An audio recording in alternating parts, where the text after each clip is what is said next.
Alrighty, there we go. Welcome to the Hip Hop Hustle podcast. I'm back for another week with the one, the only Vernon Wiggins. For those of you, you might know him a little bit better about by his stage name, V-Lo The Maestro. Such a good name. The Maestro has blessed us with his presence, but not only an amazing musician, artist, actor, but also director, entrepreneur. You've got a charity as well. So, man, it's really impressive to be able to speak to someone like you because, and this is always the question that comes to my head when I get a chance to speak to someone who has so many accomplishments in so many fields, is how the hell do you have the time? Because for most people, one of the things that you're doing is all of the things that they're doing. Whereas for you, it's just a part of it. And I never know how you manage it. I mean, you dropped an album this year, The Vision 4, with the single Overdrive came out. You've got a movie coming out, Problematic Intentions. I'm just like, where do you find the time to do it all? I just don't understand. Oh man, hey Aaron, man, look, first off, man, just thank you. I appreciate that introduction. Thanks for having me. Glad to be here. Man, look, I guess sometimes I wonder the same thing myself, you know. But really, I'm not gonna even lie to you, man. It wasn't always like that in the beginning where, I had so many different things going on at one time. I really got better over time and I was able to get better at time management. I probably would get up here and I would record my albums like way ahead of time so that I knew when I wanted to work on my movies, I had enough time of that. The album was done, the soundtrack was done. When I get ready to start getting ready for the movie, getting the actors together, getting the sets together, getting everything, it's that, it's kind of like I'm just working on that at that time. I kind of like multitask and sometimes things may clash. I might have to go back and forth because we have a charity event coming up or, we have another movie coming up. So, it's a little bit of both, but I try to stay ahead on everything so that when I do get to the movie or the charity event, it's kind of just that going on. So there's a lot of multitasking. Yeah, well, you must be pretty bloody good at it to be able to do it all because honestly, listing it all was difficult. But because what's interesting to me is like, as I said, a lot of people just will choose music, right? They'll just go music and they'll be like, that's me 100%. And then I'm interested to know the mindset of you being like, I want to add more or I want to continue building on top of it because I think it's a different mindset of someone who's, hey, I'm all in on one thing versus, hey, I see opportunities in all these different fields and I'm going to give them all a go. Yeah, well, yeah. Well, usually, man, I'm not gonna lie to you. I kind of approach everything like, look, I'm gonna try it. If it works, great. If it doesn't work, oh well, I tried it, But if it's something that I want to do, I'm just gonna try it, no matter what the outcome is, no matter what happens, whether I succeed at it or I fail, I'm still gonna give it a shot. So that's just the mindset I've always had when it came to trying different things. Do you think that holds people back from doing things? Is the fear of trying stuff or the fear of almost being bad at things? I mean, I think, a lot of people may just be afraid to fail, but be honest with you, I feel like failing isn't a bad thing because, if you try something and you fail at it, you're going to learn something from that failure or that incident, situation, whatever you want to call it. And honestly, you may be able to pass it on to the next person. They can probably use it. They probably going to succeed at it. You could pass it on to the next generation, your children, your family. So, I mean, it's, I honestly, I don't really look at a failure as being a failure because it's something, you're going to get something out of it. That's how I feel about it. Well, I think that has served you well because, I mean, if you if you are able to say I'm guaranteed to be successful regardless of the outcome, then of course you wouldn't not give it a go because regardless it's a positive outcome. I give it a go, I learn a lesson, or I give it a go and I learn a lesson and I'm successful at the same time. It's like win-win. Yeah. There's nothing to lose, literally. Right. Oh yeah. Now when it works out, man, that's the best of both worlds now. Do you know what Oh I've been yeah. thinking about recently though? Is the fear of success. We talk about the fear Right. of failure, but I reckon a lot of people are fearful of their dreams coming true. They're almost scared that they're going to get found out, that they're not what they've been saying they are. And it's easier from a position of a lack of success to say, hey, man, I deserve better and I am better. But then when you get all the things you want, all of a sudden your expectations go up. Everyone's like, hey, the maestro, you're the maestro for a reason, man. Like you got to keep delivering at a high level. And then all of a sudden, the pressure of all the things you've been saying become real. And I wonder how much that hurts people, because I reckon that's a lot of the reason they don't do the things they should be doing. Yeah, man. Look, I'm not even going to lie about this, but the entertainment business, the music business, all of that, man, it is a tough field. I mean, you gotta approach this like with a mentality, like I'm gonna do this and I'm gonna succeed at it. No matter what bumps in the road comes, I'm just gonna deal with it. You know, whether it's good, it's bad, the ugly, whatever. You know, you got to be aggressive in this game, man. I mean, if you don't, it's going to eat you alive. You know what I'm saying? And that's the good and the bad of it. You know what I'm saying? Like on either side of the fence, whether you succeed or fail, you got to be willing to just approach it with a mentality like no matter what happens, I'm going to give it my all, you know? What do you mean by be aggressive? Like you have to like go out, meet people, network with people. Like I feel like in this industry, a closed mouth not going to get fed. You have to like go out and ask for what you want, demand what you want. But of course, do it in a professional way. You know what I'm saying? You know, I wouldn't want nobody to go incriminate themselves. You know what I'm saying? Like I don't want them to get that idea. But I mean, you have to like go out, man. You got to network. You got to meet people. Hey, if you want to be on this show, hey, if you want to do this, you want to do that, you need to go talk to the people that can get you in, you know, because if you don't say anything or you don't open your mouth, nobody's going to do anything for you, you know? Like, you have to go in this thing aggressive, man. I'm not even lying. Well, I agree with you. I agree with you. I mean, the saying is, if you don't ask, you don't get. That's right. That's right.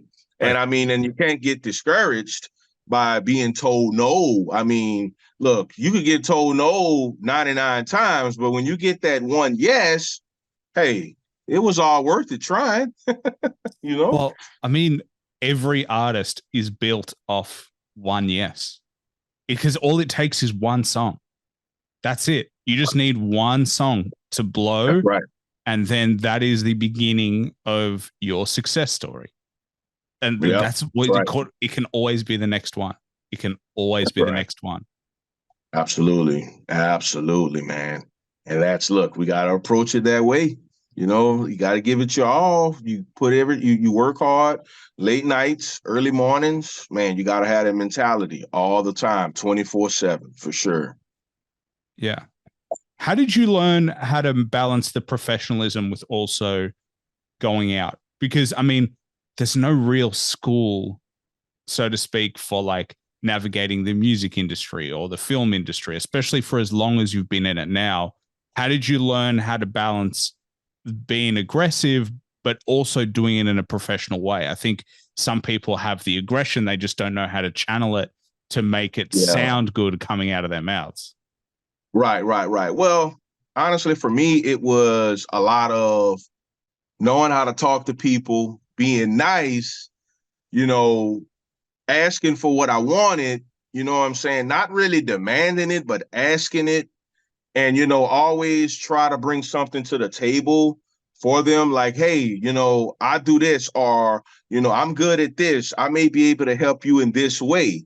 You know what I'm saying? Because I feel like if it's something that you want or something that you're trying to get, you know, you probably want to bring something to the table for them, or even offer yourself up to say, hey, I can help you with this. I can help you with that. Hey, but don't forget, I also do this. You know what I'm saying? Like, I feel like offer something, You know what I'm saying? Be willing to help in some way. You know what I mean? And like that's how it's been. Well, I mean, I'm sure people get used to being asked. I'm sure you're asked all the time for things. Oh man. Oh man. Yeah. Oh yeah. I am. But like, what really interests me is when someone comes to me and, they ask, hey man, how can I be a part of what you're doing? How can I be an actor in a movie that of yours, or, different things like that. Well, and it's like the approach to me is important. The way they approach me, and just their work ethic. I look at all those things. Now I'm not like a hard up type person, but I look at a few things, like, okay, what's your work ethic? What's your background? What can you do? These type of things. And I'm telling you now, if a person has, comes with effort, that'll win me over right there. Their effort, for sure. Agreed.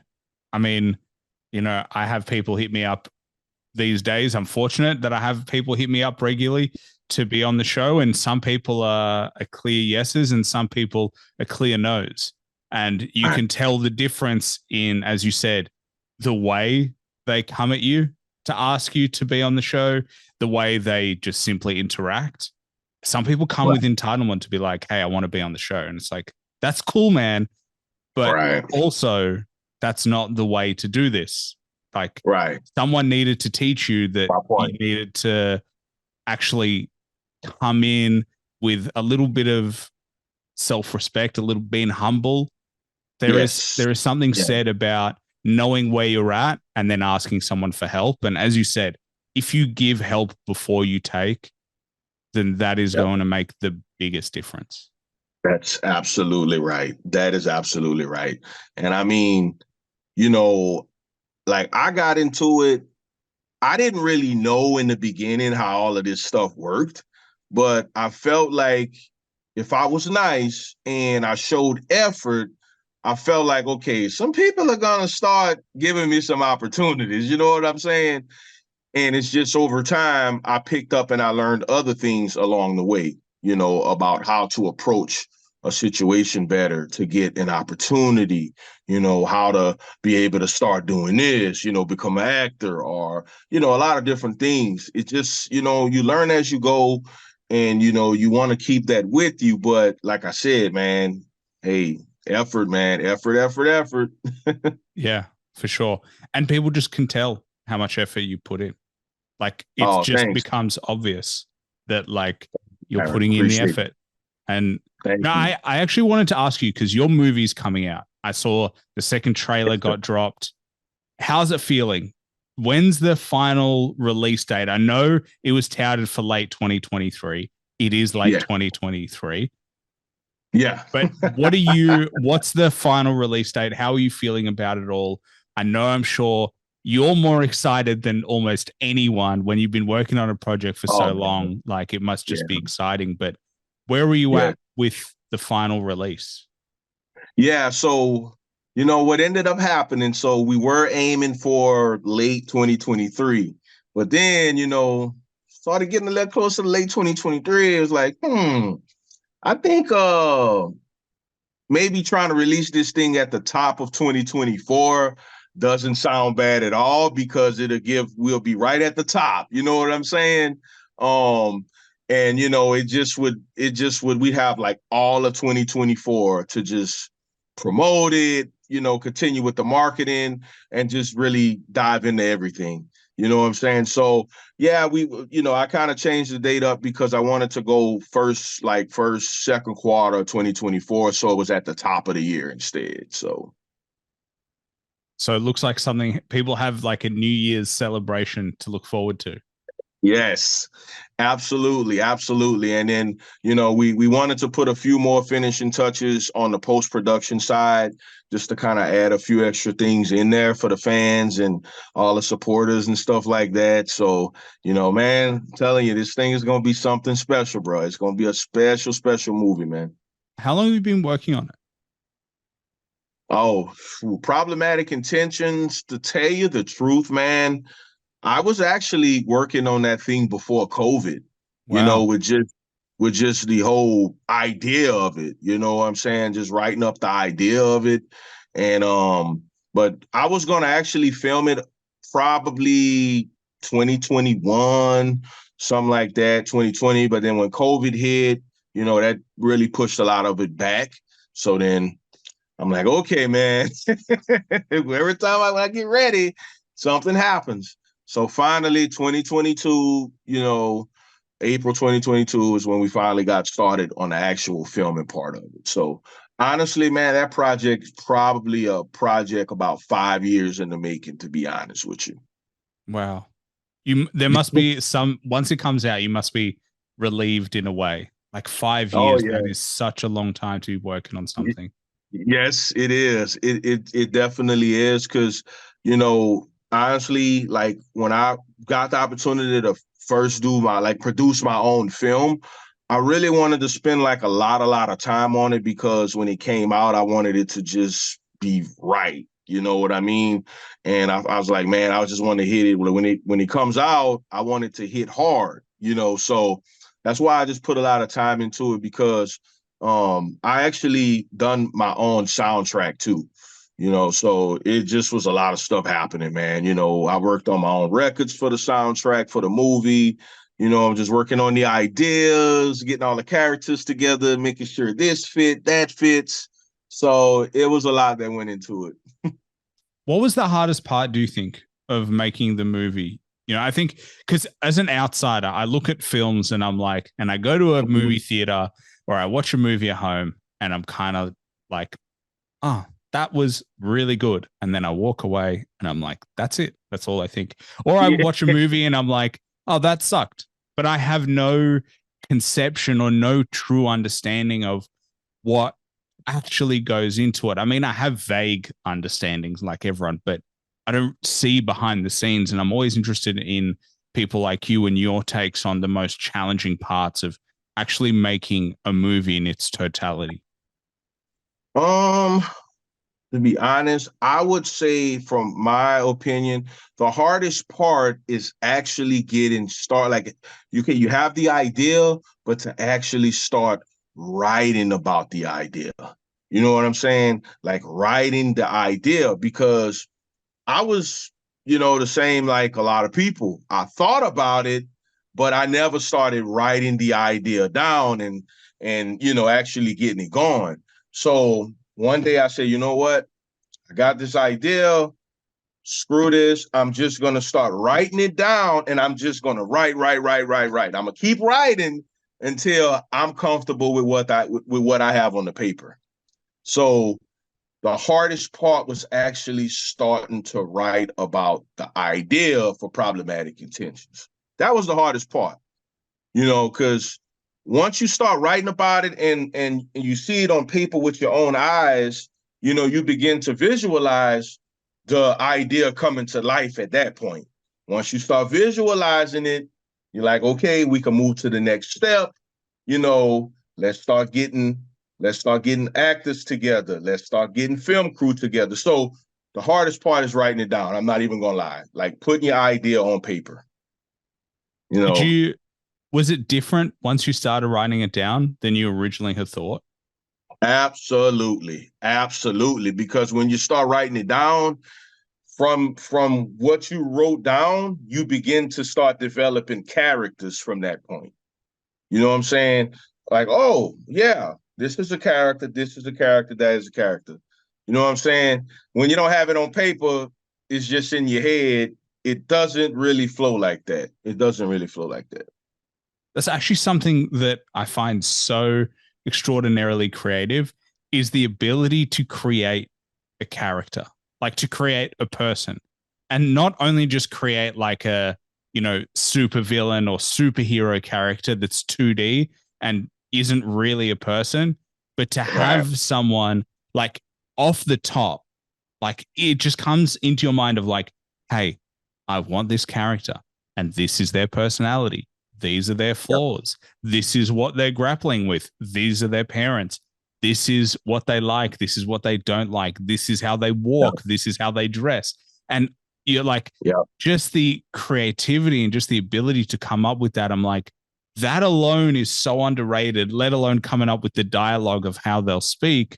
I'm like, I mean, I don't know really how it gets done, but it gets done and movies keep getting made. But it's Yes. like, that is so underrated to me, of like coming up with a character. Oh, yeah. Hey, and I'm telling you the God honest truth, man. If most of those people never wrote it down on paper or something, the character would have never even came to life. I'm not even joking, man. You know, it's characters develop when you put it on paper. That's when you start seeing the characters right there. You know, you start developing, okay, this is what they're going to look like.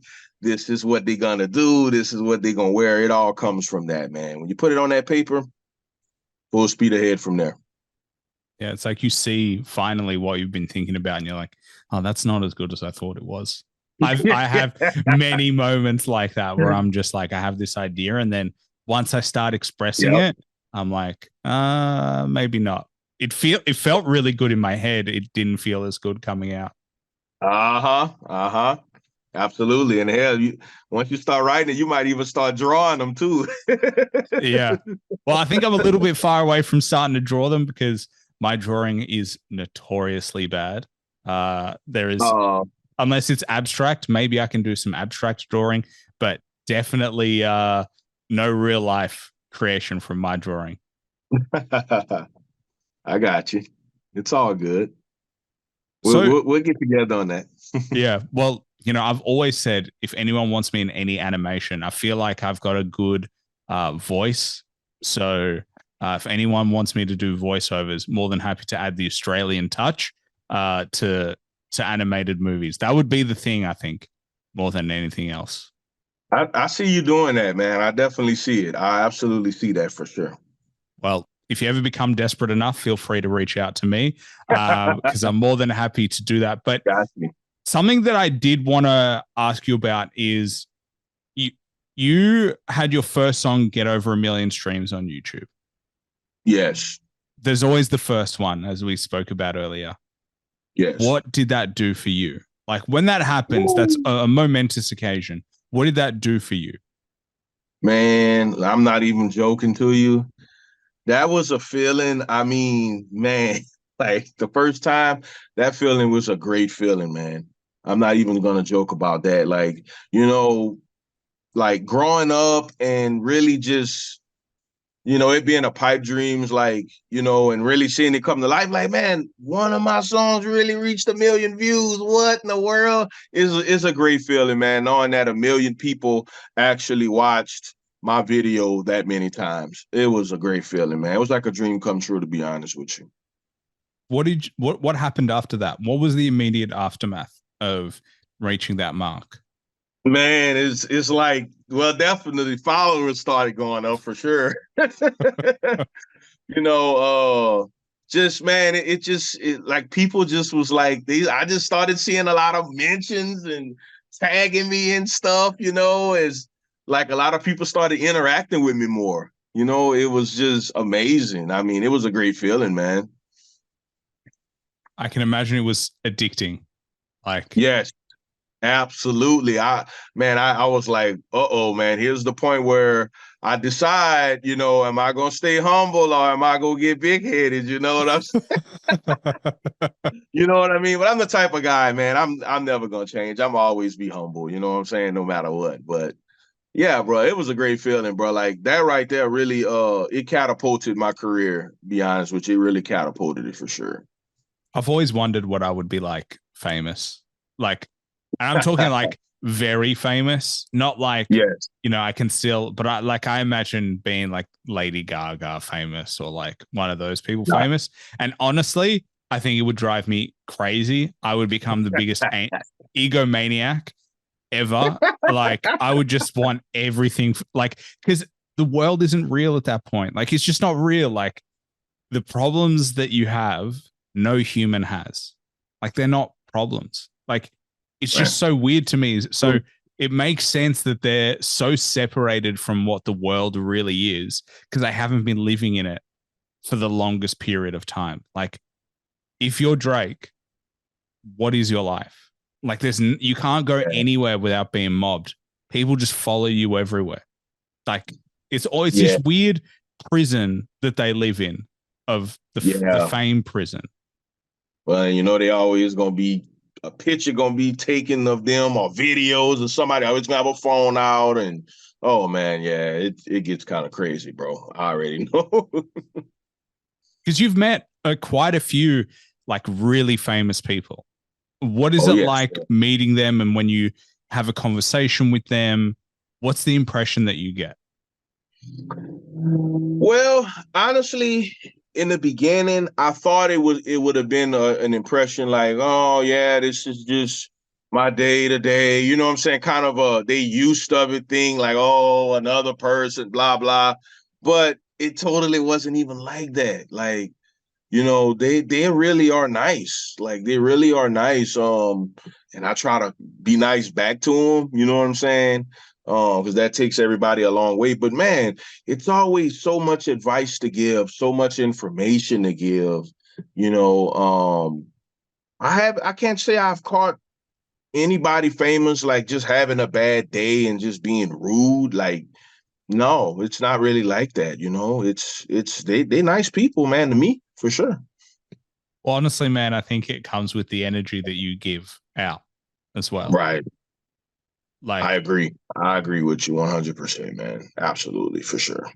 Yeah, absolutely. Yeah, and I ain't gonna lie, Kevin Hart was funny though. Oh man, that's a funny guy. Man, that's a funny guy right there, bro, for sure. So did you see why he is who he is when you met him?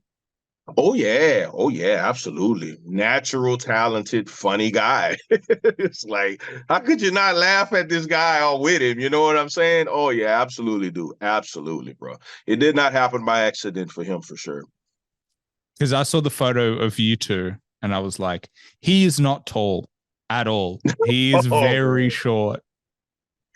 Yeah. Hey, did you ever see that picture? I think it was of him and Shaq or him and Yao Ming or somebody. I'm like, look how short this guy is compared to a 7-foot basketball player. Oh, bro. He was he's a very short guy, man. What I loved is the photo of Kevin Hart and The Rock, and then The Rock taking a photo with Shaq, and you're like, the Shaq looks tiny. I mean, The Rock looks tiny next to Shaq, and so you're just like, the comparison between them is amazing. Oh yes, absolutely, absolutely. I know exactly which photos you're talking about. I saw those photos. Yeah, man. I genuinely don't know how Shaq lives. Like, because he's not only tall, but he's big. He's a big, strong guy. Like, I don't know how he fits in cars. I don't know how he goes in, like, anywhere. Like, I just don't know how he would fit in places. I mean, clothes shopping would be I don't know how he does it. Man, I couldn't agree with you more, man. Look, I had the pleasure of meeting Shaq. Oh, jeez, man. This probably was maybe 10 years ago, 10 years ago or something like that. And he was in a small car. I'm like, what are you doing in a freaking small convertible, man? This big guy? I was confused, man. Well, I'm like, I want to say I think he had the top off though, you know what I'm saying? So he could have moved his head around like he wanted to. But bro, that was a small car, man, for Shaq. You know what I'm saying? I guess it worked for him. So I'm like, all right. He's like a giraffe. He needs the top off so he can look over the. Absolutely. Oh yeah, he gotta have that top off. The only problem is if it starts raining or something, I'm worried for him right there. Yeah, that's where you have to hold the umbrella for him as he drives. Yeah, yeah, you're right. In the car too, for sure. Yeah. I mean, because even in his prime, he was massive. Like, he was the biggest basketball player almost ever seen in terms of his size, his athleticism. Like, he just revolutionized basketball in terms of what was possible. But he was, I think there were estimates he was close to 300 pounds at his best at 7 foot, and he's playing in the NBA. And everyone was like, who is this monster? Like, who is this? How did this happen? I didn't even know humans were capable of being that size. Yeah, absolutely, man. Yeah, he's a big dude, and he was so dominant, man. Oh man, that was a dominant basketball player right there. Woo! I'm like, man, I'm glad I didn't play against him. I wouldn't have wanted to be on the other team. Yeah, I would Let have me been play like, with him, not against him. yeah, I would have been like, Shaq, the ring is over there. Leave me alone. Yeah, absolutely. Uh, Right. have you seen the evolution through music over your time? The way it's Yeah. been changing? Oh yeah. Oh, absolutely. Oh man. Talk about, man. I mean, just the way artists rap now, their delivery, I mean, look, back in the day, I remember I used to always like, oh man, they got a new Bone Thugs or Tupac cassette tape coming out, man. And then years later, I was jumping on the CDs, and it's like now it's no CDs, everything digital. It's like, man, the music industry has changed tremendously. I mean, good God, bro. It's changed big time for sure. What's your perception of it changing so drastically? Well, it changed fast. It definitely changed pretty fast. I think that you have to be able to keep up with it, because if you don't, I feel like you're gonna get left behind. You have to keep up with it.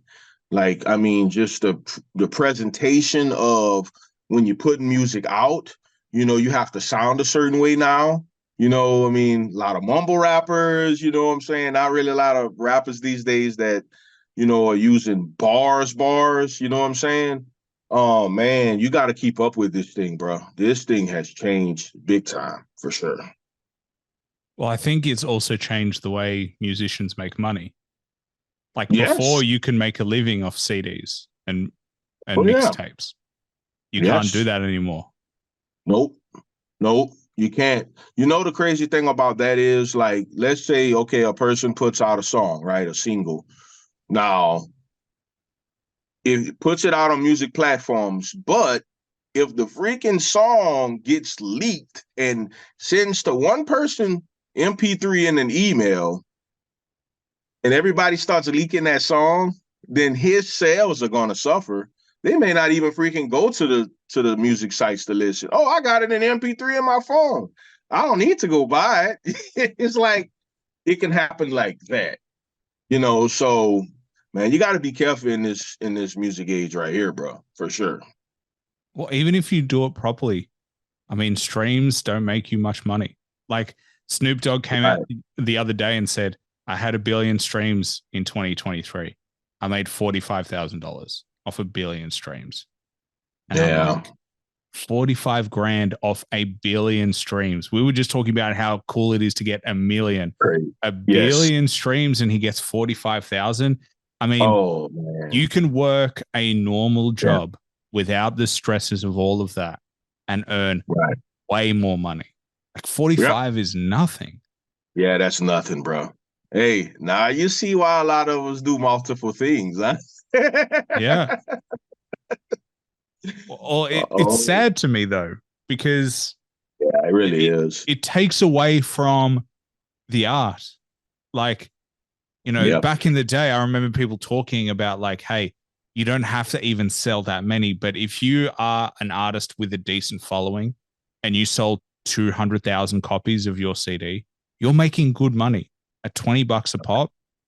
You're making great money. That's 500,000. I mean, obviously there's expenses Yep. and all that, but if you're releasing a couple of albums a year, like you're clearing really good money off a following that is decent. You don't need millions of followers. You just need a couple of 100,000 who are Yep. spending $20, and then you're making a really good living. And you don't even have the Yep. fame. You don't have the same pressures. You just do your thing. And Yep. now one of the biggest artists in the world is saying, hey, I am so successful. People would literally do anything to become me. And then through the way we're doing it, we're not making money. And now I know why he's on the menu log ads. And now I know why he's doing all those ads, Yep. because that's where the money is, not Yes. in the music. That's right. Yeah. Yeah, man. You got to be innovative. You got to be innovative, and you have to be able to keep up to where the culture is at. That's the only way that you're gonna continue. Because, like I said, man, if you fall like in the back, fall at the waistline, you don't keep up with the way it's working, it's not going to work out. You have to be able to adapt with the change. Yeah. I mean, You know, I don't even know what I would do. That's the scary thing of like, other than starting to do other industries and starting to really build out. And I think a lot of artists are just starting companies of like, hey, I'm going to make my name a lifestyle brand in a way. I've got the music, I've got the clothes, I've got the label, and they're just starting to build it out like that. But it has really transformed that music is not really the same value as it used to hold. I agree with you 100% on that for sure. Yes, that's right. I think a better question though is how do we regain or retain value in music? I mean, for one, I think adapting with the change is one way, but I also think that you almost have to be smarter than everybody else. Like you have to create ways and find ways to be able to get your product out there. You know what I'm saying? Like I think instead of being like everybody else and playing checkers, I think you need to play chess. You know what I'm saying? Like be innovative with it, man. Find ways I would say put your product on as many things as you can. Make QR codes, put those things on everything. You know what I'm saying? You got to be the first to do something, bro. You know what I'm saying? Like, you just have to be innovative and you have to find ways to do it to where it gets out as much as possible. That's what I would say. Yeah.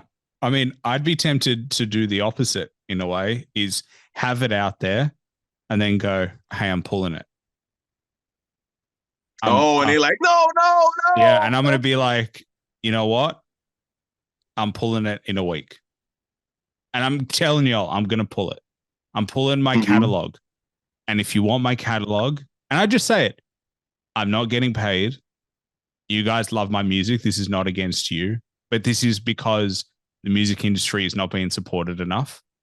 And what I need and what I want to be able to continue to make the music you love is I need support. So it'll still be on my website, but instead of getting 0.004 cents per stream, you can buy it and you can own it for $20. The whole album, even the catalog for an X amount of dollars. You own it, you got it, you listen to it whenever you want. I'll never take it away from you. But I'm pulling it. You'll have them go to your website though. Yeah. Okay. Got you. That's not a bad idea, man.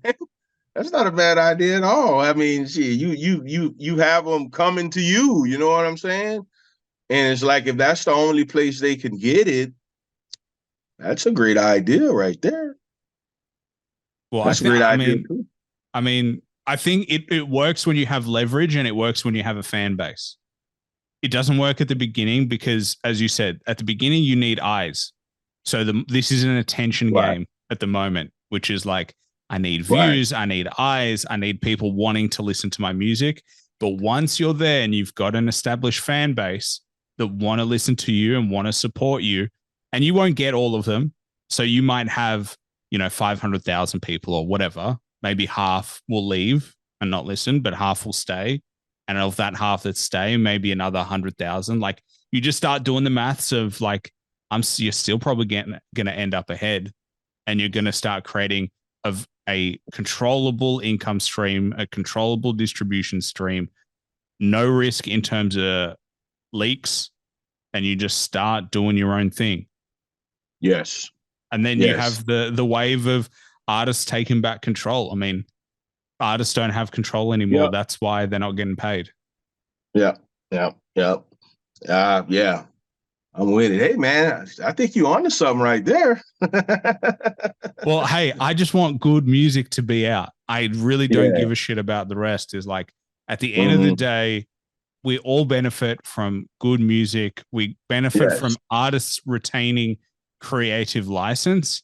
And once you become a cog in the machine, you actually lose your ability to call shots. Yep. Absolutely. Absolutely. But see, and again, what you just said, that's being innovative, that's being different. You're playing chess while everybody's playing checkers right there. You see what I'm saying? Yeah. I mean, Kanye tried it with his, like, you know, his album. I think Donda 2 came out on like his own speaker system or whatever. Like he's trying his own thing. Like, I think that's just going to be the wave. I mean, we've got to find the new collectible.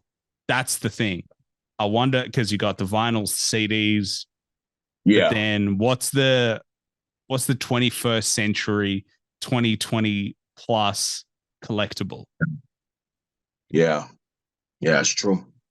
Yeah, I think that's, hey, you got something going right there now. Now I have to do the hard part, which is make music so I can see if this works. Oh yeah, man. You got that, man. You got supporters, you got people that'll help you out with that. So, you know, we all got you back, bro. I appreciate it. I mean, no problem. Because, you know, heading into obviously the end of 2023, you've accomplished a lot this year. You've had a lot of work being done. How do you plan for your following year in terms of building on it, in terms of figuring out, hey, these are my priorities when I head into it, and these are the goals that I want to be able to achieve? Right. Well, you know, I usually just go back and I highlight like a lot of my strong areas, you know, from the previous year, or things that I know that I started in the previous year that I know already that's going to spill over into the next year. So I try to put those at the top of my list so that I can work from that point on. You know what I'm saying? Like problematic intentions, I already know, you know, we did a lot with that in 2023, and I know that that's going to be something that's going to spill over in 2024. So I know that I'm going to build off that. I'm going to do everything off that for sure. You know what I'm saying? And I just kind of let everything else fall in place. You know what I'm saying? Like, and if it's other things that I started doing in the previous year, I try to continue to do it in the following year. You know what I'm saying? Until it says otherwise, you know? Yeah. Do you know, the more I talk to you, the more I realize how organized you are and how pragmatic you are in terms of just the way that you're setting out the things that you're doing. Oh, thank you, man. I appreciate that. Yes. Oh, man, organization, that's a strong suit of mine. I got to be organized, bro. If it's not organized, I'm telling you, man, you're going to have, it's going to be a hurricane for sure. Man, things all over. I tell you what, it is a breath of fresh air. I deal with many, many artists, as do you.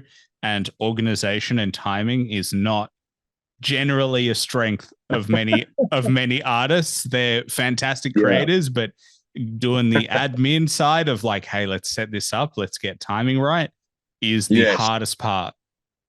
Oh man, oh yeah, I can only imagine. Well, you know, I always feel like if whatever it is that we're doing or we're setting out to do, I feel like we need to educate ourselves on that. We got to prepare for it. And when we're actually doing it, we have to make sure that we're following that plan that we put in place. You know, that's the only way you're going to be able to continue to do something. You know what I'm saying? If you don't know the answer to something, ask questions. You know what I'm saying? Like preparation and organization and all that stuff, man, it goes hand in hand, bro. That's the only way we're going to be able to navigate through this stuff, you know? And being on time.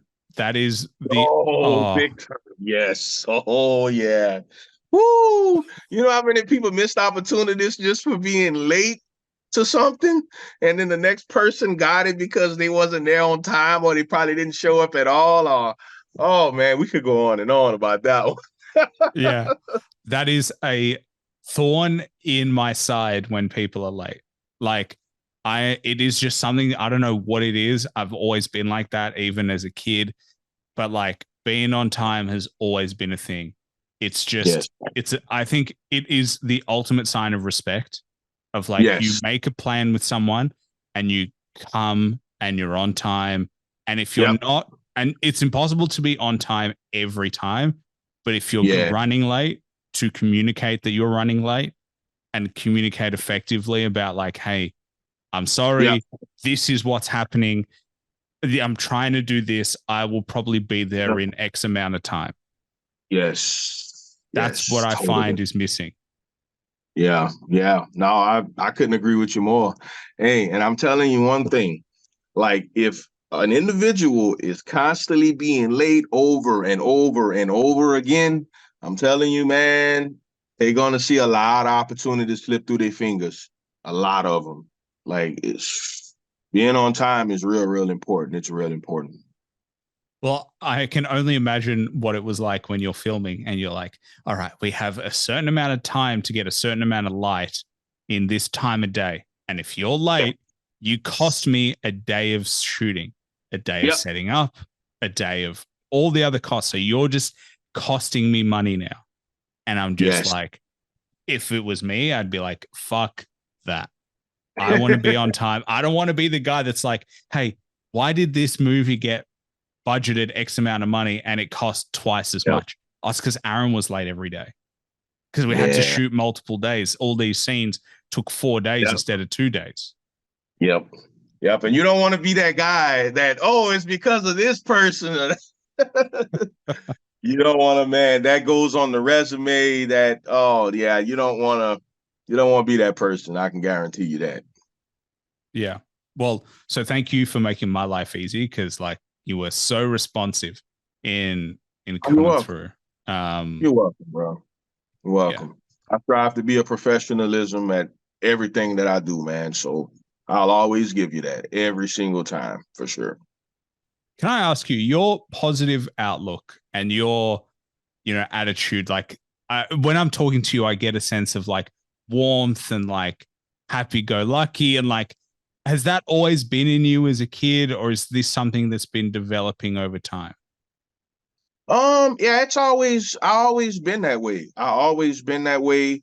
With everything that I always approached everything, with a good spirit, a good heart. It's just that when I got older though, and, I actually became a businessman, I had to kind of channel it somewhat, because sometimes when you have to talk to people about situations and, you have to let them know why this can't be done this way, or we have to do this differently, or why did you do this? You have to kind of channel it a bit. But I'm always like that. Always been that way every time. Yeah. No, it comes across as very authentic. Like, oh yeah. Yeah. I find it hard to believe that anyone would not get along with you. Hey man, a lot of people tell me that, man. Oh, a lot of people tell me that for sure. Yeah. Well, I appreciate that. I really do, man. And just to let you know too, man, I'm graduating this weekend here.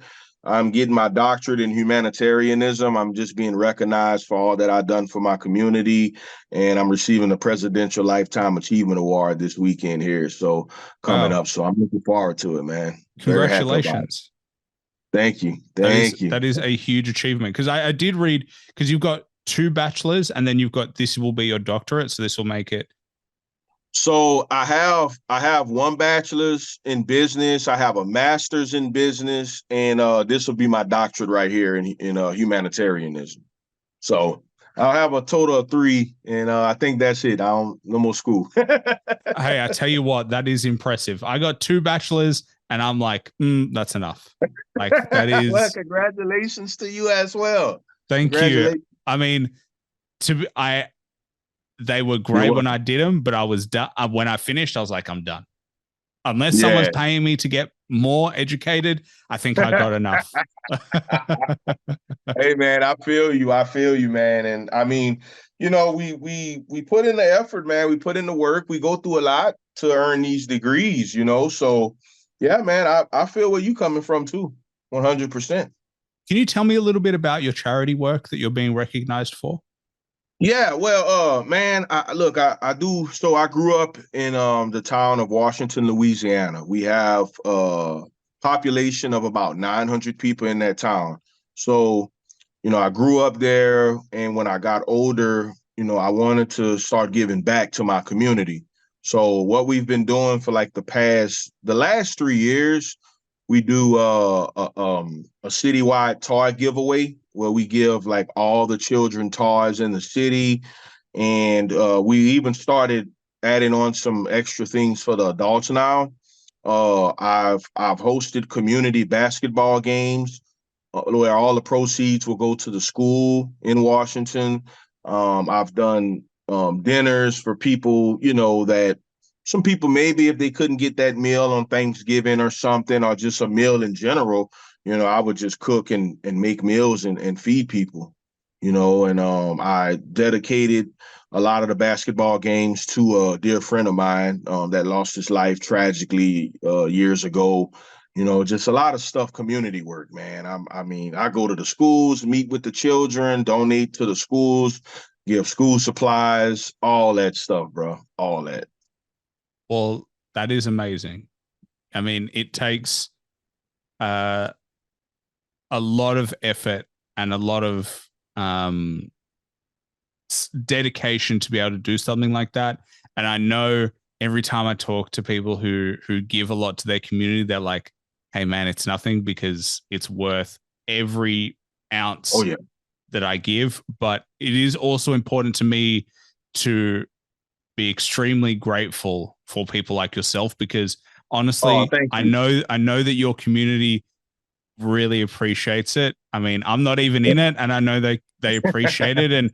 And yeah, I think it's important to recognize, and I'm glad that you're being recognized by your community as well for the amount that you're giving. Oh, thank you. Thank you very much, man. I really, really appreciate that. And the great part about it, I have a great staff. I have great people that I work with.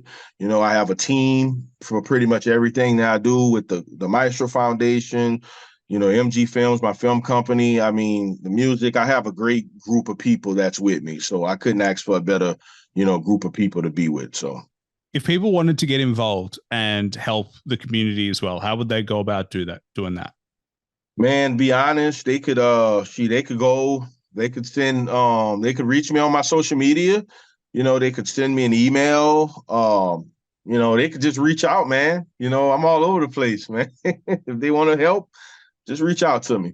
Social media, they could send emails as well. It's all on my social media, all the information. Well, it's as simple as that. Get people, if you want to help, reach out. And as we said at the beginning, you got to give to get. It's the classic. Hey, so if you want to work with the maestro himself, I don't know.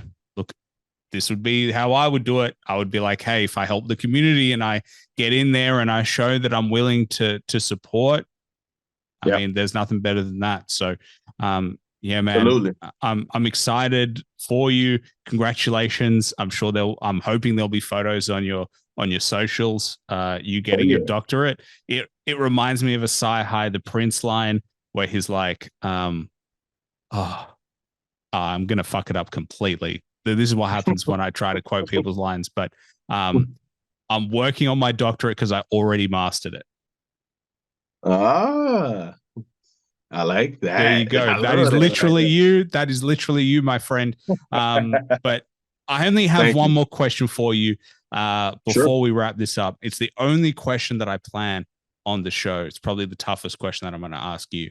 But if you had to recommend one album that everybody should listen to at least once to get an appreciation of, can be any genre of music, but cannot be your own music, what would it be? Ooh, man, one of my favorites. I know it was an album. I was just coming out of high school, and man, this album was on fire, bro. 50 Cent, Get Rich or Die Trying, bro. Oh my goodness. That one blew me away right there.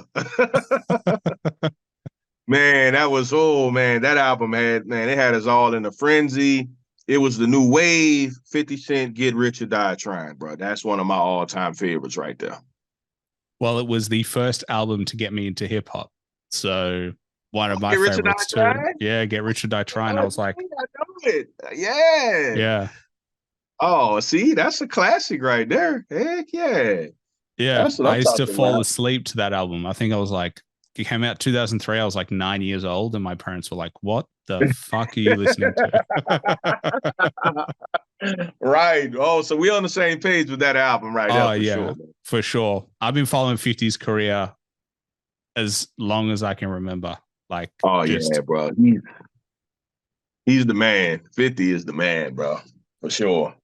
100%. And you are the man as well. The one and Oh, only thank you. Vernon Wiggins, V-Lo the Maestro. Please make sure you check him out.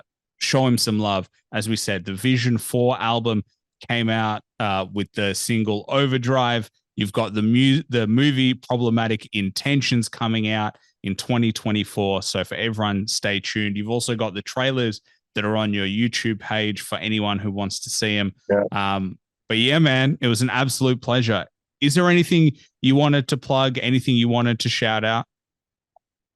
I just want to say, look, I thank all my supporters. I thank all my fans out there. Thank y'all for sticking with me and just being down with me and supporting me with every single thing that I've done. And Aaron, you, man, thank you for having me on your podcast, bro. It's been an absolute pleasure. I'm glad to have done this with you, and I'm just thankful for all the support and staff and just everybody that's a part of my movement for sure. Thank y'all. Awesome.